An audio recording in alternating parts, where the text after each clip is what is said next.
조갑제 TV 시청자 여러분 안녕하십니까. 2020년 2월 27일 밤 10시입니다. 방금 들어온 뉴스는 정광훈 목사의 구속 적부심이 열렸는데 서울중앙지법 형사 항소 5-2부에서 열렸습니다. 유석동, 이관형, 최병률 판사로 구성되어 있습니다. 구속 적부심 청구에서 기각을 했다고 합니다. 그러니까 구속 사유가 취소될 이유가 없다. 계속 구속하라 이런 뜻입니다. 그러니까 구속을 취소해달라는 청구를 기각했다.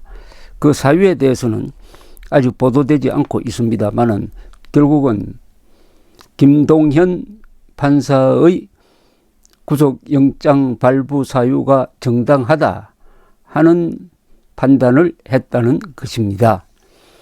이와 별도로 정광훈 목사는 오늘 옥중서신을 발표를 해서 오는 2월 29일 3.1절 대회를 낮 12시에 광화문 이승만 광장에서 열려고 했는데 그것을 취소하고 실내에서 유튜브를 상대로 한 대회를 열기로 했다고 발표를 했습니다. 동시에 일요일에 열려왔던 예배, 야외 예배죠. 연합 예배입니다. 이승만 광장에서 열렸던 연합 예배는 계속하기로 했다. 이것은 종교 집회니까 다른 집회와 달리 이 규제 대상이 되지 않는다. 그리고 다른 교회도 실내에서는 예배를 보고 있다. 그런데 우한 코로나는 실내보다는 바깥에서 예배를 볼 때 더 안전하다. 그래서 예배는 계속하겠다. 이런 입장을 밝혔습니다. 그러니까 일부 언론이 일요일에 야외에서 예배 보는 것도 문제다 하는 식으로 비판을 하고 있습니다. 자, 그러면은 이제는 정광훈 목사를 선거법 위반으로 구속한 것은 김동현 구속영장 발부 판사의 판단일 뿐만 아니라 서울중앙지법의 판단이기도 함으로써 전체적으로 보면은 김명수 대법원장이 이끌고 있는 이 사법부의 판단이다. 이렇게 봐야 되겠습니다. 그렇다면 이것은 절망적입니다. 이런 사람에게 구속영장을 발부할 정도면은 대한민국 국민 누구라도 경찰이 잡아가서 법이라는 걸로 걸면은 또 영장이 청구되면은 그리고 거기에 정치적 의미를 덧붙여 버리면은 누구든지 구속할 수 있다는 것이 되겠습니다. 정광훈 목사에 대한 구속 사유는 간단하게 말하면은 정권을 비판하고 야당을 지지하자는 이야기를 했다는 겁니다. 이게 선거법 위반이라는 겁니다. 그런데 선거법 위반이 되려면은 선거에서 어느 후보에게 어느 정당에게 유리한 상황이 조성되어야 하는데 지금 총선에 아직도 후보가 결정되지 않았어요. 그러니까 단순하게 문재인 하야하라 그리고 황교안 중심으로 모이자 하는 게 선거 운동이 될 리가 없는 거죠. 선거라는 것은 국회의원 선거에서는 당을 지지하는 것이 아니라 어떤 특정 후보를 지지하는 것인데 후보가 결정되지 않았는데 단순하게 자기 의견을 표명을 해가지고 정권을 비판을 했다. 결국 요지는 정권 비판한 것이 죄가 됐다는 이야기입니다. 정권 비판한 걸 선거법 위반 혐의로 걸었다는 거죠. 정권 비판입니다. 정권 비판. 그러면 국민이 정권 비판을 하면 안 되느냐? 주권자가 정권 비판을 하면 안 되느냐? 주인이 머슴을 비판하면 안 되느냐? 이런 거죠. 더구나 이분은 목사고 한기총이라는 한국 개신교의 대표단체입니다.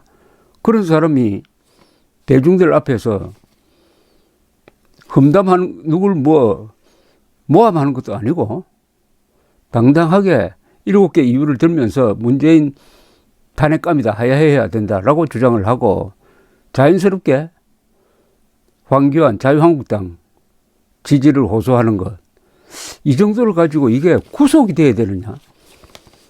구속이 되려면 그래서 증거인멸 및 도주 우려가 있어야 됩니다. 증거인멸할 것도 없죠. 증거로 제출된 것은 이분이 한 연설 그게 전부 다입니다. 다 녹화가 되어 있어요.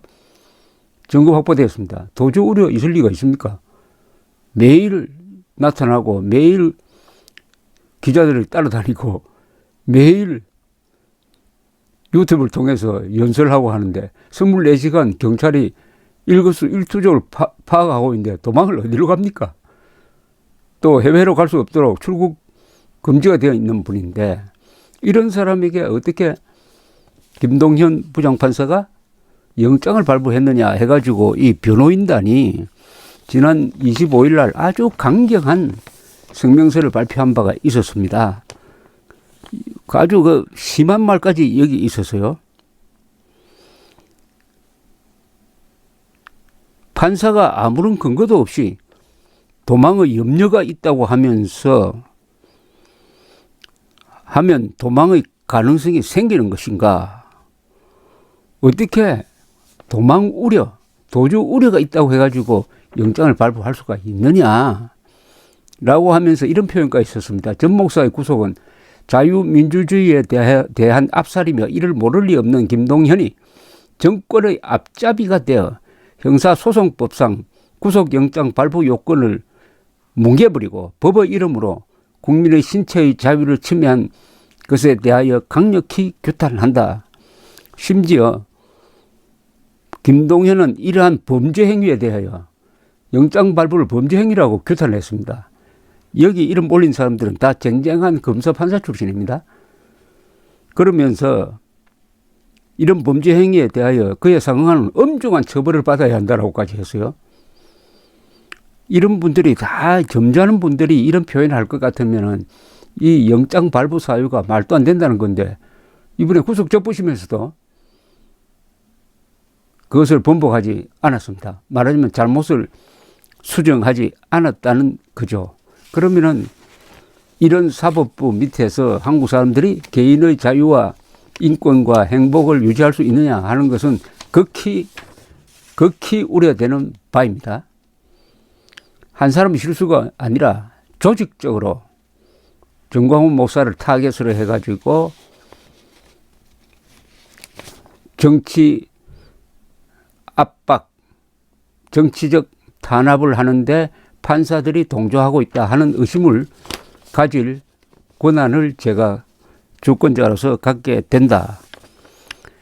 특히 이 변호인들이 흥분하는 이유는 이 정도의 정치 발언, 정광훈 목사가 한 정도의 정치적 발언은 이것은 죄가 안 된다는 것이 이미 노무현 대통령 탄핵 심판을 한 헌법재판소의 판례에 의해서 적혀 있다는 겁니다. 그런데 판사가 판례를 따르지도 안 하고 구속 사유에 대한 형사소송법상의 요건을 따르지도 안 하고 멋대로 구속영장을 발부했으니까 이것은 정권의 앞잡이 노릇을 한 것이다 라고 개탄을 했던 것입니다. 그나마 오늘 기대를 걸었죠. 이렇게 잘못된 구속영장 발부는 그래도 뒤집어져야 우리가 사법부에 희망을 걸 수 있는데 그런 기대가 사치스러운 것이었다는 것을 알게 되면서 다시 한번 문재인 정권이 전광훈 그리고 정광훈 씨가 대표하는 개신교, 그 개신교 중에서도 투쟁하는 애국 세력에 대하여 탄압에 나섰다 하는 심정을 굳히게 된 점 참 불행합니다. 정권과 개신교가 이렇게 대치하면은 그 미래가 서로 불행해질 수가 있습니다. 종교와 주류 종교입니다. 한국의 개신교는 지금 한국 사회의 소수 종교가 아닙니다. 주류 종교와 정권이 서로 잘 호흡을 맞추면서 나라를 발전시켜야 됩니다. 종교와 정권이 호흡을 맞춰서 긍정적인 방향으로 가면은 나라는 부강해집니다. 그리고 국민들이 자유를 누리게 됩니다. 그리고 통일을 할 수 있게 됩니다. 우리나라에서 신라가 통일을 할 수 있었던 원동력은 화랑도로 대표되는 무력 세력, 그리고 불교로 대표되는 세력, 종교가 합쳐져 가지고 호국불교 그리고 화랑도가 서로 상승작용을 하면서 내부 단합을 이루고, 이렇게 해서 신라보다 잘 사는 백제, 신라보다 강한 고구려를 멸망시키고 통일할 수 있었습니다. 그 원동력입니다. 종교와 정치가 잘 만난 경우죠. 그리고 지금 대한민국도 종교와 정치가 잘 만난 경우입니다. 이번에는 개신교와 대한민국의 자유민주주의가 서로 궁합이 맞아가지고 이렇게 발전을 해왔는데, 정권을 잡은 세력이 기독교의 적대적인 계급 투쟁론자들이기 때문에 숙명적으로 대치를 하게 되어 있습니다. 권력을 가지니까 지금 이런 식으로 정광훈 목사를 잡아넣을 힘이 있다 이거죠. 지금은 잡아넣을 힘이 있다. 그러나 이것이 계속될까요? 한국 개신교가 정광훈 목사에 대한 이런 집요한 구속에 대해서 어떻게 반응하느냐에 따라서 한국 개신교의 미래뿐만 아니라 문재인 정권의 미래도 결정될 것이라고 저는 생각을 합니다. 한국의 개신교는 나름대로 순교 정신을 갖고 있습니다. 한국 개신교 주류 세력은 함부로 정치에 개입은 하지 않습니다. 그러나 정치가 개신교를 탄압한다고 판단했을 때 그 독특한 순교 정신이 발휘될 때 정권이 감당을 할 수 있느냐, 그건 앞으로 두고 볼 일입니다. 어쨌든 정광훈 목사는 건강이 좋지 않습니다. 그리고 지금 유치장에서, 종로경찰서 유치장에서 고생을 하면서 바깥에서 일어나는 일에 대해서 또 일일이 신경을 써가지고 옥중서신을 내보내고 있습니다. 마음 놓고, 차라리 구속되면 마음 놓고 몇 달 동안 쉴 수 있다고 하던 그 말이 공수표가 되고 말았습니다. 지금 나라 돌아가는 것이 정광훈 목사가 안에 있던 바깥에 있던 잠시도 쉬지 못하게 하는 그런 구조입니다. 아무쪼록 건강을 잃지 않고 분별력을 잃지 않고 지도력을 계속 발휘해 가면서 문재인 정권, 그리고 그 하수인으로 전락하고 있는 김명수의 사법부와 맞서서 헌법의 힘으로, 그리고 무엇보다도 정광훈 목사가 믿는 하나님의 힘으로, 기도의 힘으로 버텨내 주기를 기대합니다. 감사합니다.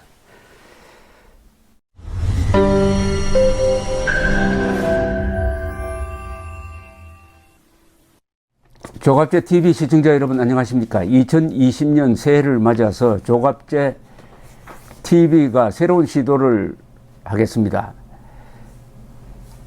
구글에서 제공하는 유튜브 채널 멤버십 제도입니다. 쉽게 말하면 조갑제 TV 회원 제도입니다. 에 대해서 설명을 드리겠습니다.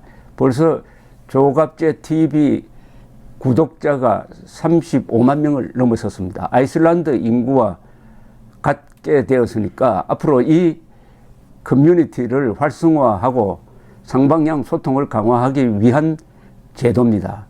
구독 버튼 옆에 있는 가입 버튼을 눌러주시기 바랍니다. 이 채널 멤버십 제도는 유료입니다. 유료인데 등급을 세 등급으로 나누어서 특혜를 드리는데 구별이 있습니다. 조갑제 TV 첫째 친구, 월 12,000원 내시는 분들을 친구라고 부르기로 했습니다. 이분들에게는 회원 전용 동영상을 제공을 합니다. 별명을 조갑제가 답한다라고 했습니다. 논란이 되는 사실 등에 대해서 저에게 질문을 해주시면은 제가 성실하게 답을 하는 동영상입니다. 그 다음 등급이 동지입니다. 동지는 월 3만 원 내시는 분입니다. 동영상을 선공개하는 혜택을 추가하기로 했습니다. 앞에 회원 전용 동영상은 기본적으로 받으시는 것이고, 동영상 선공개, 미리 궁금한 동영상을 보실 수 있도록 하겠습니다. 세 번째가 월 6만 원 내시는 분들을 전우라고 이름을 붙였습니다. 이분들에게는 친구, 동지들이 누리는 혜택 플러스 이 전우에 가입하신 분들의 성함을 물론 필명이겠죠. 언급을 하고 조갑제의 교양 강좌 동영상을 보실 수 있도록 하겠습니다. 단연간의 취재 경험을 토대로 한국 현대사의 비화라든지 세계사 산책, 여행 가이드 등 깊이 있는 정보를 제공하도록 하겠습니다. 그리고 친구, 동지, 전우 분들에게는 배지가 제공됩니다. 여러분들의 성함 옆에 붙어서 색깔이 바뀝니다. 한 달, 두 달, 6달 이런 식으로 회비를 내는 기간에 따라서 색깔이 바뀌는 디지털 배지를 제공해 드립니다. 여기 회원에 가입하지 않는 분들에게는 불이익이 없습니다. 지금처럼 무료로 동영상을 시청할 수 있습니다. 여기 동영상 가입 절차는 별도의 공지를 참고해 주시기 바랍니다. 감사합니다. 구독 버튼 옆에 있는 가입 버튼을 눌러 주시기 바랍니다.